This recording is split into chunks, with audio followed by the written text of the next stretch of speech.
Welcome back everybody to the Burt Not Buy YouTube channel. Today we're going to cover part 2 of the external oiling system. So if you think what we've done up until now is redneck, this is going to take the cake.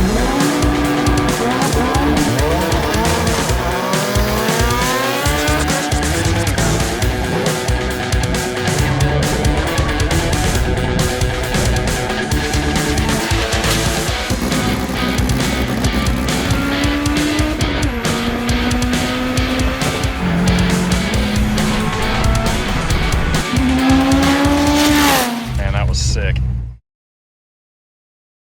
So it's already taken me a while to get around to ordering parts in the first place with Christmas and this basement remodel I've got going on. So finally got around to ordering them, and some of them were like a month out. Some of this stuff I ordered in January, like on like the 6th, I just got it and it's February 8th. So this stuff's getting tough to get apparently. But we do have parts. We don't have exactly everything we need, but we have enough to plan the next steps. And honestly, I think we have pretty much everything we need here to get us to the point where we get the engine back in the car and then figure out how much we did here that isn't gonna work there. All right, so we're gonna dive straight into this parts list here. I'm not gonna talk in depth about these parts aside from one, because we'll kind of cover everything I wanna say about them as we're installing them. But this is a nice piece of equipment right here. This is an HEL Performance thermostatic sandwich plate. And like I said in the last video, we're in Ohio and this car is still a street car, so I don't want to overcool the oiling system. So this is a 198 degree, I think, thermostat inside of this thing. And then it comes with all the necessary ORB fittings to go to your oil cooler lines, and then your 1.5 by 20 by 1.5 to go to your Honda oil filter. The only thing that did bum me about it is the elbows keep me from using the big S2000 filter, but we have a good wicks to put on there. And those wicks, that thing, I mean, this car, this engine will get its oil changed enough that it's not gonna matter. That thing won't ever be plugged by the time it gets changed, so I'm not really that worried about it. Here we have all the stuff we need to get oil to the turbo. And then we have the turbo oil return stuff here and just some miscellaneous fittings I had laying around with the exception of one new one.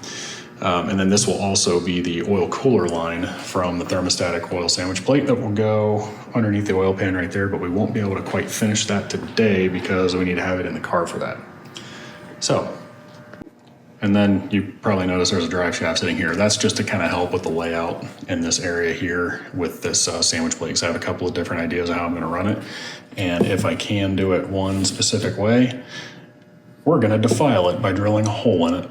My other option was to get a spacer that is basically just this section of this thing that is the same height and stacks on top of it. So the oil filter assembly would be like this tall. It just seemed overkill. So I'm gonna try to avoid that, and we're just gonna probably end up putting a hole right through the side of it right there that goes into this cavity. So the way I see this going right now is that we're going to assemble the turbo oil return first, as it kind of takes priority through the area so that we get a good drain back to the oil pan. And then we'll do the sandwich plate so that we can clock it on there the way we want it. And then after that, we'll drill a hole in it so I can put the turbo oil feed fitting in there. And then we can make the feed line to the turbo. So I have the two fittings that I want to use on here, and I put a 45 on, which it's kind of difficult to see, but it's aiming right at this bolt right here. So there's a pretty good angle right through this area of the engine mount, nice and protected through there. And then I also have this guy aimed straight up to kind of help. It's difficult to do. Bring that pipe out and then have it come straight down. What we need to do now is unwind some of this and then figure out exactly what length we need to run the route we want, and then add a 1/2 inch, because it's never a bad idea to go too long. It's definitely a bad idea to go too short.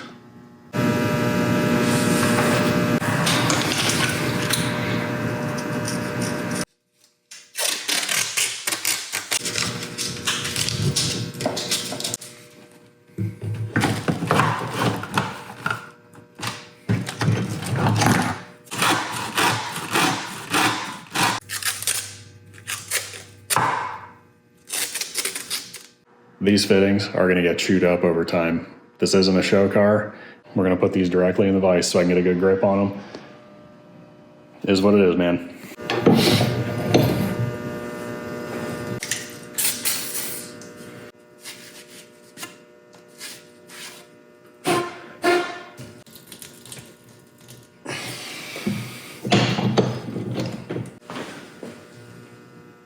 Oh yeah, there we go. Fully seated. Clamp it down the other way, flush with the vise. A little weasel fist down in there.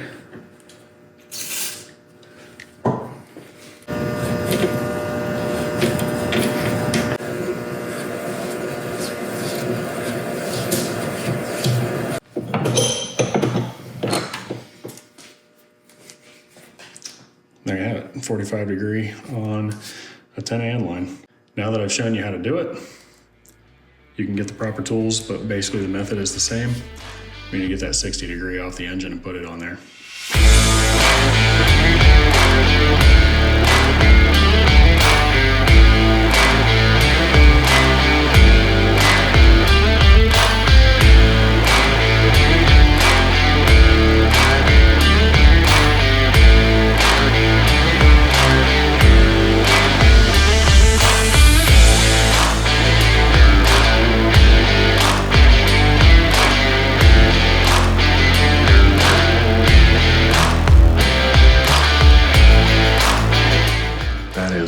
Perfect. Comes up nice and straight right out of the oil pan, juts forward towards the engine block like I talked about in the previous video, and then comes right through this gap here without touching anything, right up into a 45 that gives it a nice straight downhill back towards the engine. And then again, it kind of comes forward first, then comes back around to help with this 15 degree downturn out of the oil pan. I could not be happier with the way that turned out. I'm gonna go ahead and turn the engine up right now just to make sure that the fact that it's leaning forward so far isn't skewing my judgment. Oh yeah.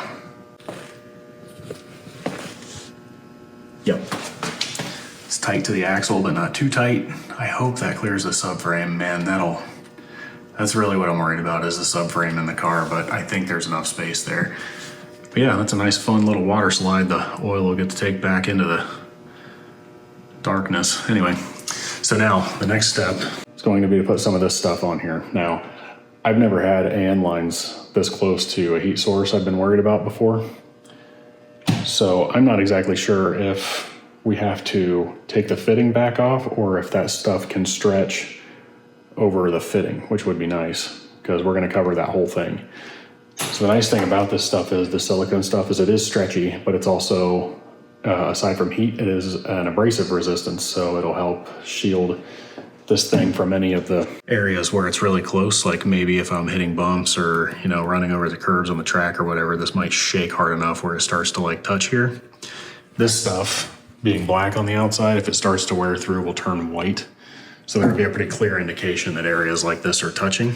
Let's see if we can wrestle it on there without taking a fitting off, because that would make me sad.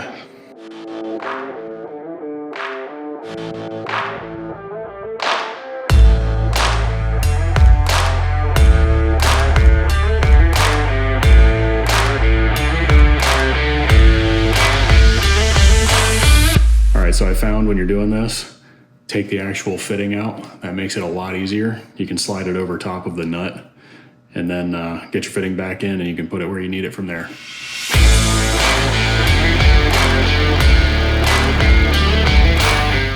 All right, so now we have the heat sleeve on there and it looks good, but we'll look at it here in a minute. We need to secure it. So I went to Harbor Freight, got some stainless steel safety wire, and then got the safety wire pliers. I have another pair of these somewhere, but I don't know where, so I got a new pair. This all totaled out to be 12 bucks. This stuff shouldn't slide, but on the off chance that it tries to, we want to try to secure it where we can. So the highest point up by the turbo on the tube right here. What I do, so I take my safety wire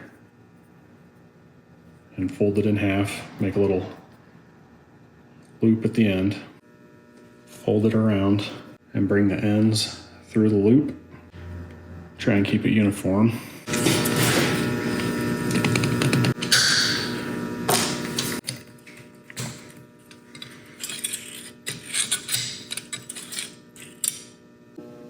And that right there is how I do it. Once you get it through the loop, twist it, and then I always leave a little bit at the ends and then fold that around so that way I'm not catching it on myself when I'm trying to work on the car. But that one single loop should be more than enough to hold that in place and keep it from falling down. It's pretty tight. So let's take a look at the entire thing now. Yep, it's beautiful. Let's put it back on the engine. Oh man, I can't wait to do that to everything else back here. All right, so we have the sandwich plate on here and it looks very nice, and unfortunately you probably never see it again because it's hidden underneath everything at the back of the engine room, but we only have here to here to play with. Every other direction, it does not fit. So the other caveat is that I want to drill a hole through the side of this thing so that I can run the 4AN line to my turbo. Well, if we put it here, which would be the most ideal orientation out of the two, I can't drill a hole here because the thermostat is right here. So I'd have to come off the top, which I can do. It's not a big deal. But what we need to do first, and I haven't done this if we're going through this together, is we need to put the CV axle on here and see if the inner joint clears this. Good thing they sent that thing with a new spindle nut. This is what we're looking at. That's pretty damn close, and I don't love it, but just to be sure that we checked everything, let's go ahead and throw a couple fittings on it and make sure that it clears. Now, while that's not terrible, and the shaft is in a bit of an upward angle right now, kind of creating a little bit of worst case right there, that's really close. And I don't love it because, again, if we damage this, there's pressurized oil behind that. And even though these don't flow all the time, they are pressurized because both ends are open. So we can't have these leak. I think something like this is going to be the direction we got to go. This will be protected just in case the end of the shaft comes flying out of there, which these K-swaps and EKs are known to do. And they're offset enough that the lines will tuck nicely together and then fold around to go underneath the oil pan there. And then we'll just have to get another 4AN elbow to come out the top like that. I mean, my camera work has been grade A tonight, jeez Louise. So we can come out the top there and turn and head over to the turbo. Unfortunately, but I don't know, it's not a big deal. There could be worse things. So what we're gonna do now is mark this baby and start grilling.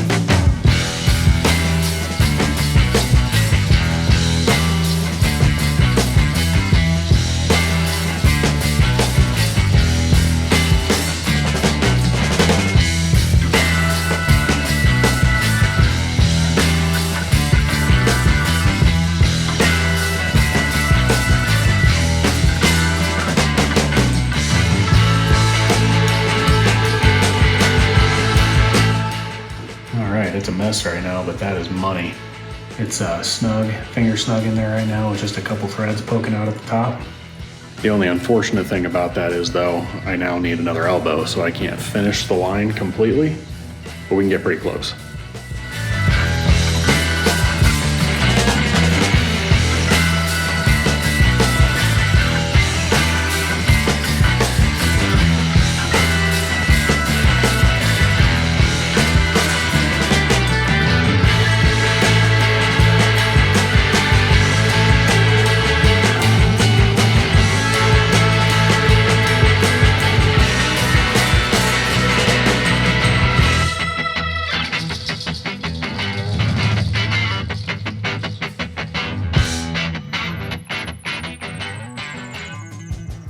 All right, so as you saw in the time lapse there, I kind of cleaned up the surface on the engine block a little bit because that's not gonna get taken apart really much anymore. So I wanted to make sure it was nice and clean for a good seal.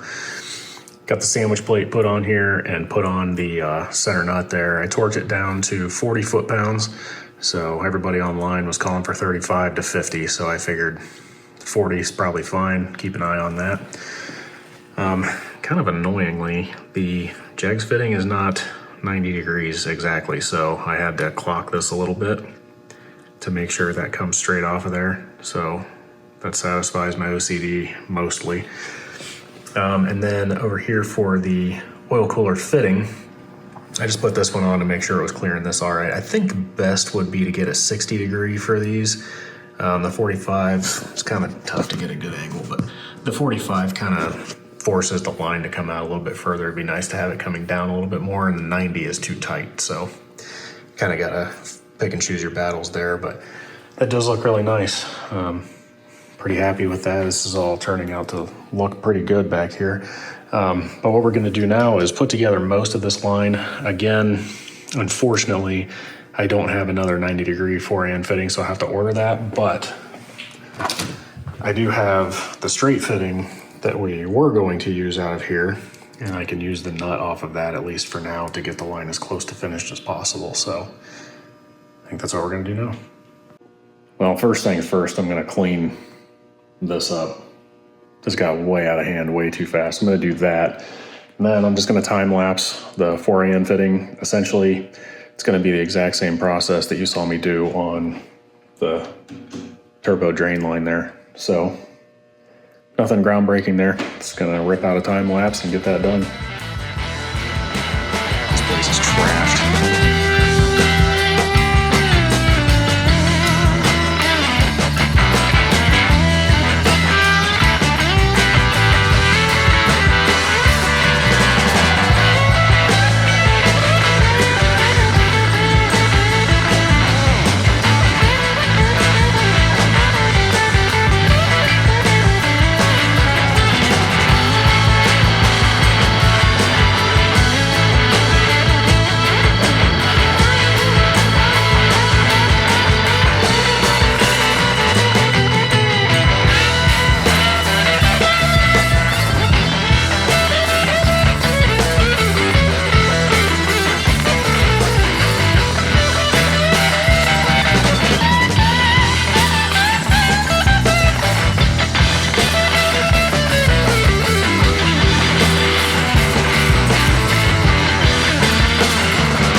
All right, the Dash 4 turbo feed is in, and I'm gonna be honest, I think all of this looks really, really good.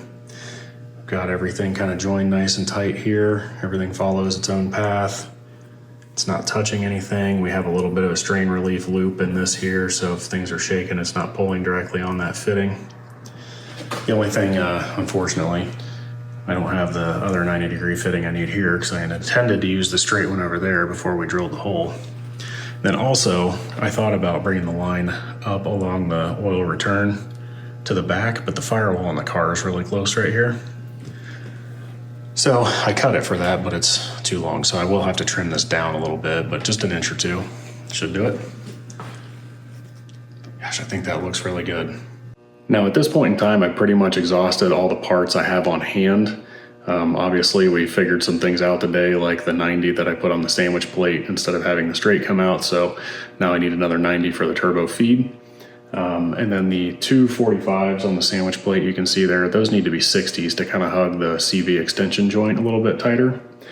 And then that should pretty well tie up everything we had to do here. Once we put the engine back in the car, I can run the oil cooler lines up to where the oil cooler will be. We'll have to 3D print a bracket for the side of the engine over there to hold those. And then I can buy a catch can and we can get the lines from the valve cover over to the catch can. But other than that, I think this side of things is pretty much done. I don't think I need to get oil anywhere else, at least out of the engine. And that'll tie it up. But all of that will be part 3. So there will be one more part to this and then we're done. Hopefully, as long as I can get parts and the same thing that happened between part 1 and part 2 doesn't happen again, because this was still supposed to be part 1. But all that being said, this concludes part 2 of the external oiling system videos. We'll see you on part 3, but next time we're talking about driveline. We'll see you there.